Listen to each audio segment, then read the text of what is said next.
You've seen Vietnam in pictures, maybe even in travel reels. But what if I told you there's a version of Vietnam no one ever talks about? A waterfall at the edge of China, guarded by rice fields. A road where clouds drift lower than the motorbikes, and hills carved into golden staircases, where harvest season looks like oil paint. These aren't just places, they're secrets still hiding in plain sight. Welcome to the Vietnam they don't show you.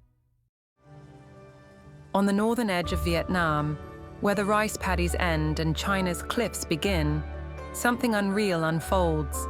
Gioc Waterfall, a colossal cascade crashing through limestone, guarded not by fences, but by rice fields. It doesn't shout for attention, it just exists, quietly. In a place so remote, time seems to pause to watch. Most travelers don't even know this is Vietnam's largest waterfall. Fewer still come during harvest season, when the paddies below turn molten gold. The distance keeps most away. Gioc sits 6 hours from Hanoi. No train, no direct tour. Just winding roads, empty valleys, and silence. But for those who reach it, it's like stepping into a forgotten legend. Stay in Cao Bang, a quiet town folded into the karst hills. Come in late September, when the water runs high and the fields burn gold. Next, just beyond these golden fields, lies a road that disappears into the clouds and returns with stories only told in whispers. This is Ha Giang, where the clouds skim mountain peaks and the silence hums like a secret. A 350-kilometer loop, once walked by Hmong and Tay tribes. Now rediscovered by travelers chasing solitude and altitude. But the path doesn't come easy. Every turn clings to the edge of a cliff. Every descent feels like a decision. And at the center of it all, Ma Pi Leng Pass, a high spine of rock and sky. Far below, the No Khe River drifts through a canyon so narrow, it's called Abyss Alley. Ride it slow, camp above the clouds. Or take a boat where the limestone walls close in like a story folding shut. Go in October, when golden rice meets rising mist, and when the last ridge fades behind you, a new kind of Vietnam begins to unfold. Soft, surreal, and carved by water. This is Tam Coc, where a slow river winds between limestone cliffs, and every paddle stroke echoes like it's moving through time. Locals call it Halong Bay on land, but that doesn't quite capture the stillness here. No cruise ships, no engine noise, just a rowboat, a carved oar, and a rhythm older than memory. The river asks for patience. Try to rush through it, and it loses its magic. Drift, breathe, let the cliffs tell their story. Visit in early May, when the water is high, the crowds are few, and the fields are between bloom and burn. Stay in a riverside bungalow near Trang An, or wake up in a homestay where mist rolls in with the dawn. And just when you think Vietnam can't surprise you again, next, it climbs to rice terraces stacked like golden stairs, and a harvest that turns entire mountains into murals. Now, Vietnam begins to spiral. The rivers flatten, but the mountains twist, stacking rice terraces like golden waves frozen mid-crash. This is Cang Chai, a remote district in northwest Vietnam, where the land has been sculpted, step by step, by the hands of the Hmong people. These aren't just farms, they're monuments, carved without machines, shaped by monsoon, designed to hold not just water, but memory. In late September, they burn gold, turning the hills into mirrors of the sun. Hike from La Pantan to Che Kunya, where each ridge folds into the next like a painted scroll. Stay in a local stilt house. Share tea with your host. Listen to stories told without words, through harvest songs and distant flutes.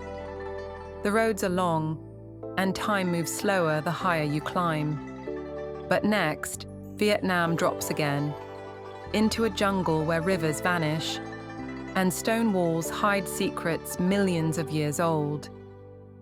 The mountains crack open, and Vietnam disappears underground. This is Phong Nha Ke Bang, a place where the earth folds inward, hiding jungles, rivers, and cathedral-sized caverns inside its limestone skin.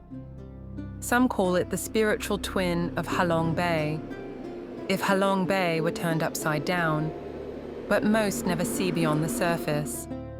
The true wonder here lies above the caves, in the karst valleys cloaked in mist, the jungle trails that lead to nowhere, and the stillness that feels untouched by centuries. Hike the Botanic Garden trails, or kayak on the Sun River as it vanishes beneath the mountains. Stay in Phong Nha village, a slow-sleeping town where the stars feel closer than the streetlights. Come in March or April, when the caves open, but the crowds haven't arrived. Don't chase the world's biggest cave. Chase the quiet that surrounds it. Next, we leave the wilderness behind and sail toward isolation, where ghosts of the past now sleep beside the sea. Some places carry their silence like a wound. The Con Dao Islands lie off Vietnam's southern coast. Emerald waters, empty beaches, and ghosts. Once a prison colony under French and American rule, Con Dao held thousands, revolutionaries, civilians, and the forgotten. Today the cells are quiet, the walls still stand, but the air still remembers, and just beyond those shadows, luxury villas, infinity pools, forest trails that lead to beaches where no one speaks. This is Con Dao's contradiction, a place where healing lives beside history and beauty refuses to hide what came before.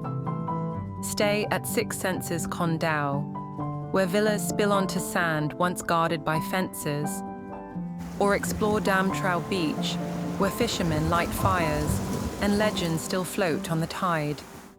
Come in March or April, when the skies are calm and the island breathes easy. Con Dao doesn't ask you to forget, it asks you to listen. Next, the mountains return, not with cliffs or roads, but with fog. This is Sapa, a town folded into northern Vietnam's highlands, where villages perch like thoughts on the edge of the sky. Here, the air moves slowly. The rice terraces are softer, curved like brushstrokes, and life, it's lived in layers, in the rhythm of markets that rise with the mist, in the color of embroidered skirts, in the sound of corn drying in the wind. Trek through Lao Chai and Ta Van, where footpaths connect stories, not just homes. Stay in a hilltop homestay. Wake to the clang of cowbells. Watch clouds roll through your window like weather and memory, tangled together.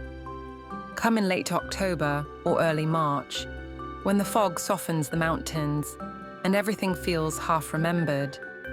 Sapa doesn't reveal itself. It waits, for those willing to walk slowly.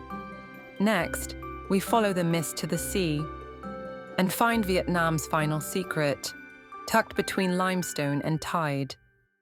Cat Ba Island, carved by limestone, wrapped in jungle, and floating quietly in the shadow of Halong Bay. But this isn't Halong. It's wilder, quieter, more like a secret that never asked to be found. Hike through Katbar National Park, where banyan roots tangle across the trail and langurs watch from branches older than cities. Kayak between cliffs where no signal reaches, or take a longboat out at sunrise, when the karsts turn gold and the water forgets to ripple. Stay in a floating homestay in Lan Ha Bay, or find a bungalow tucked between rock and forest. Visit in early November when the weather cools and the water's calm, and the tourists haven't arrived yet. This is the final edge of the map, not the end of Vietnam, but the beginning of what it still hides. And for those who've followed the quiet this far, there's always another secret waiting. Most maps are made for movement, but some journeys ask you to stop, to listen, to feel a mountain hum beneath your feet, to let a river carry your thoughts where roads can't follow. This was Vietnam, not the Vietnam in postcards or search results, but the Vietnam that hides behind fog and rice and memory. A country carved not just by history, but by silence. And if you felt something shift while watching, if you're already planning when to go, not just where, then maybe, just maybe, this isn't the end. Because the next place we visit, no one's telling that story either, until now.